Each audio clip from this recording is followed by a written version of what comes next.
بسم اللہ الرحمن الرحیم۔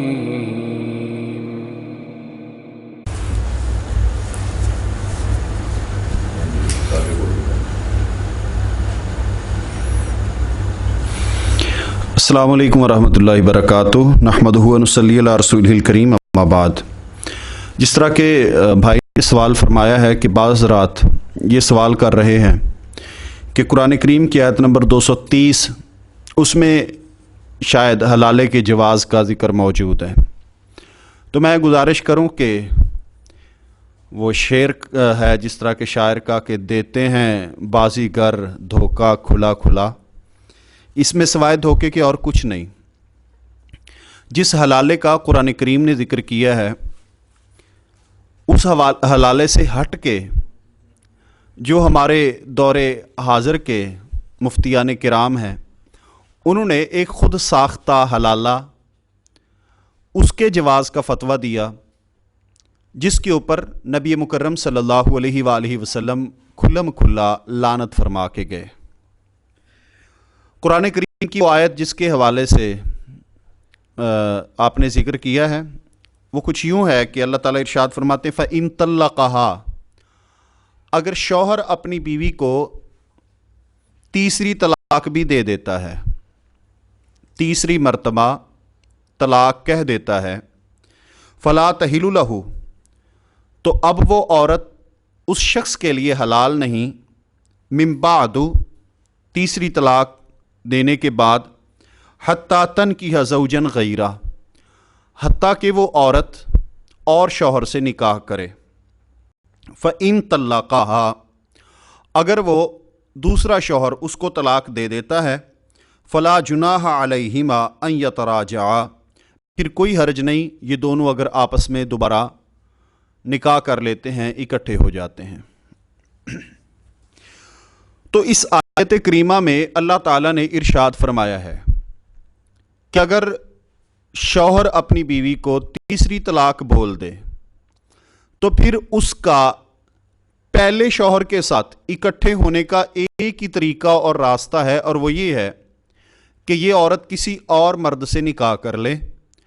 اور وہ اس کو یا تو طلاق دے دے یا وہ فوت ہو جائے، عورت پھر بیوہ ہو جائے تو پہلے سے نکاح ہو سکتا ہے۔ لیکن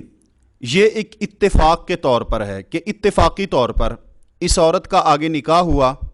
اور اس شخص نے یا طلاق دے دی یا وہ فوت ہو گیا، تو اب یہ پہلے کے پاس آ سکتی ہے، اس سے نکاح ہو سکتا ہے۔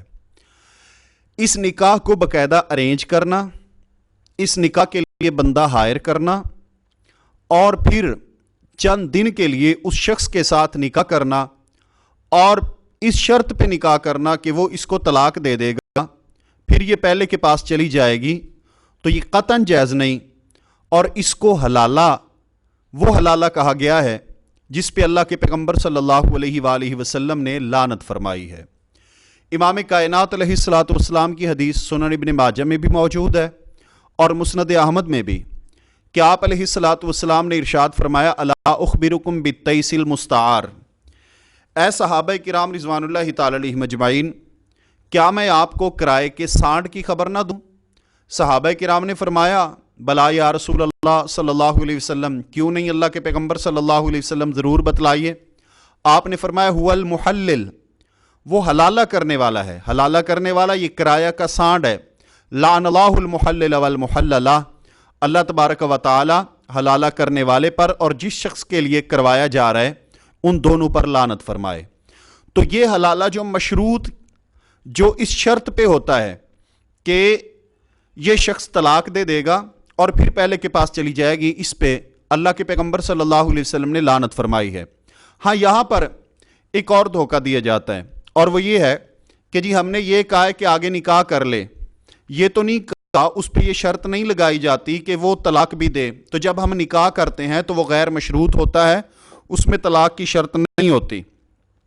تو وہ تو اتفاقی طور پہ طلاق دے دیتا ہے تو پہلے کے پاس چلی جاتی ہے، وگرنہ اس کو پابند نہیں کیا جاتا، اس پہ قید نہیں لگائی جاتی، اس کو مشروط نہیں کیا جاتا کہ آپ نے طلاق بھی دینی ہے۔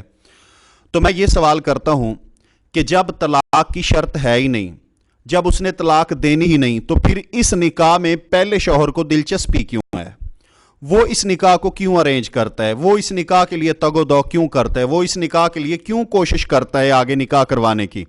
تو ظاہر ہے وہ کوشش اس لیے کر رہا ہے کہ اس کو کوئی اپنا بھی مفاد نظر آ رہا ہے، فائدہ نظر آ رہا ہے، اور وہ فائدہ نظر یہی آ رہا ہے کہ یہ طلاق دے دے گا اور پھر یہ میرے پاس آ جائے گی۔ اگرچہ رسول اللہ صلی اللہ علیہ وآلہ وسلم کی حدیث سے، وعید سے، لعنت سے بچنے کے لیے یہ لوگ ان الفاظ کا صراحتاً استعمال نہیں کرتے کہ یہ شرط ہے کہ چھوڑ دے گا، لیکن اندرون خانہ یہ طے ہوتا ہے کہ اس نے چھوڑنا ہے اور پہلے نے نکاح کرنا ہے۔ اگر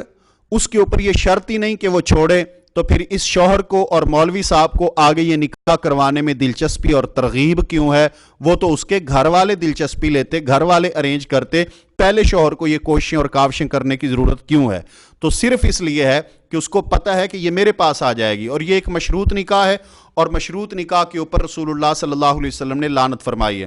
اسی طرح اصول فقہ کی بڑی اصول کی مشہور و معروف کتاب اصول الشاشی، خود اس کے حاشیہ میں ان کے محشی ارشاد فرماتے ہیں کہ جب کوئی شخص یہ کہتا ہے کہ تزوجتو، میں نے نکاح کیا ہے، تو اس کا نکاح جائز ہے، اور جب وہ کہتا ہے تزوجتو شہرن،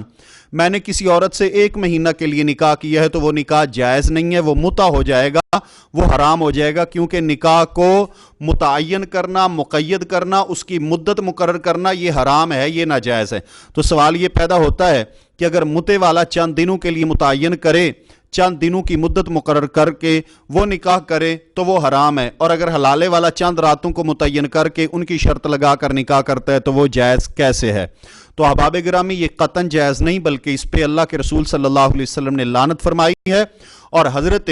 عبداللہ بن عمر رضی اللہ تعالیٰ عنہ فرمایا کرتے تھے کہ ہوا صفا، یہ زانی ہے، حلالہ کرنے والا زانی ہے۔ اور نبی کریم صلی اللہ علیہ وسلم کے صحابی خلیفہ ثانی سیدنا فاروق اعظم رضی اللہ تعالیٰ عنہ ارشاد فرماتے ہیں کہ اگر میرے پاس حلالہ کرنے اور کرانے والا لایا گیا تو میں دونوں کو رجم کر دوں گا۔ تو ان تمام دلائل کی روشنی سے یہ ثابت ہوتا ہے کہ وہ حلالہ جو آج کل مفتیان حرم فتویٰ دے رہے ہیں، مفتیان کرام جس کا فتویٰ دے رہے ہیں، وہ حلالہ اس پہ اللہ کے پیغمبر صلی اللہ علیہ وسلم کی لعنت ہے، اور یہ قطعاً جائز نہیں ہے۔ ہاں اتفاقی طور پر یہ عورت اگر کہیں نکاح کر لیتی اور وہاں بھی نبھا نہیں ہوا، اس نے طلاق دے دی یا شوہر فوت ہو گیا، تو پھر یہ پہلے شوہر کے پاس 3 طلاقوں کے بعد آ سکے گی، اور وہ 3 طلاقیں یعنی پہلی مرتبہ 3 طلاقوں کے بعد جو عورت پہلے شوہر کے لیے حرام ہو گئی ہے، وہ 3 طلاقیں بھی کیا ہیں؟ وہ مختلف اوقات اور مختلف مجالس میں ہیں۔ ایک مجلس میں جو کئی بار لفظ طلاق بولا جاتا ہے وہ ایک ہی طلاق ہے، وہ 3 نہیں ہے۔ السلام علیکم ورحمۃ اللہ وبرکاتہ۔